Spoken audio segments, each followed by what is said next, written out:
My current lathe stand was only meant to be temporary. It's one of these fold-down workbenches, and it's really not the best because it doesn't have a solid top.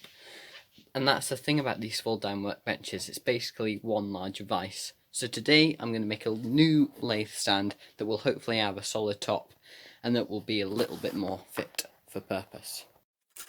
The first thing to do was to cut down the legs, and I did this over at the miter saw. And as you can see, there are 4 legs. Then I could mark up for the joints that I'd need to cut.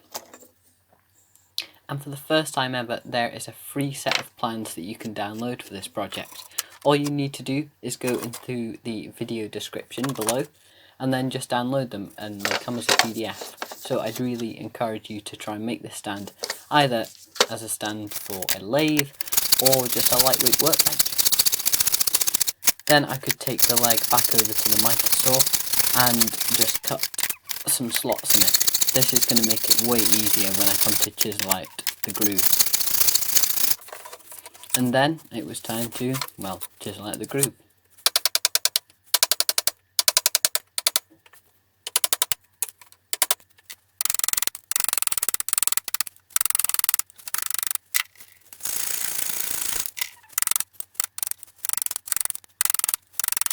These are the front and back braces, and I've just cut these 2 off camera on the miter saw.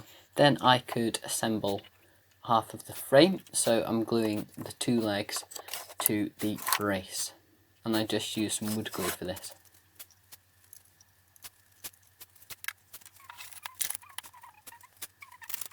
I applied some clamps too. Then I drove in some screws from the back, and these will not be visible from the front of the stand, so that's completely fine.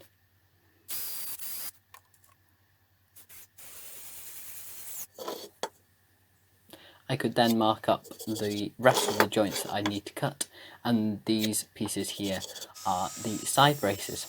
I just cut out the joints over at the table saw, just for speed really.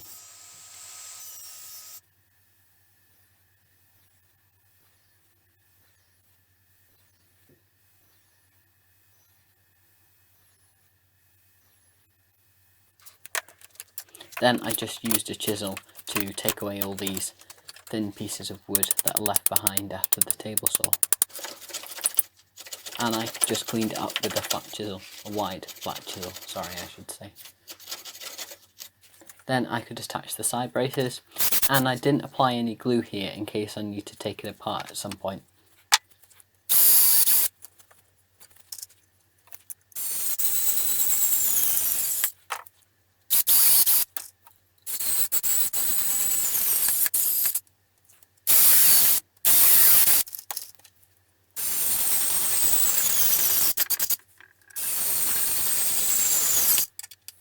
Then I could cut down the bottom shelf, and this is OSB.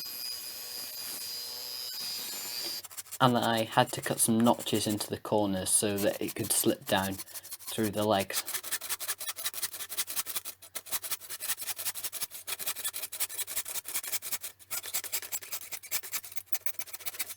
Then I could screw it to the frame.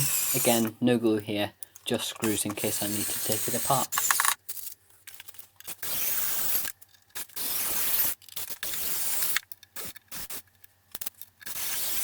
Then I could cut down the pieces of CLS for the top.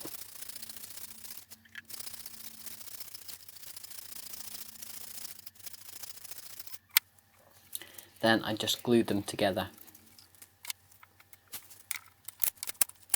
I also drilled some holes that I could put screws through, just to make sure that everything was held together nicely while the glue set.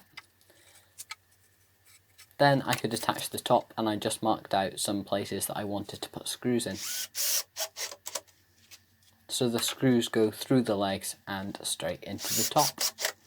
Then I could move the lathe onto the new stand, and it's really quite a heavy thing. It's, I don't know, 21 kilos I think. It's really heavy. So there it is in place, and really it seems to be absolutely fantastic. The lathe is all held in securely. I just cut these blocks and screwed them in to stop the lathe from moving around, and the whole structure seems to be really rigid, which is just ideal. So this couldn't have really turned out much better at all, and I also got an opportunity to try out lots of my joints, which is always good. And you can see at the bottom here we've got my turning boot. We've got a piece of beech here. I didn't actually know where to put it, so that slab's just there. We've got some softwood turning blanks, and we've got some elm turning blanks here, which I got recently from Axminster. Link below to those, and some scraps of wood that I'm going to turn into bowls, and there'll be a video coming out about those in the next couple of weeks, so look out for those. So as ever, if you have enjoyed this project, please feel free to like and subscribe. And yeah, I think that's all I've got to say, apart from I'm really happy with it, and I'll see you on my next video.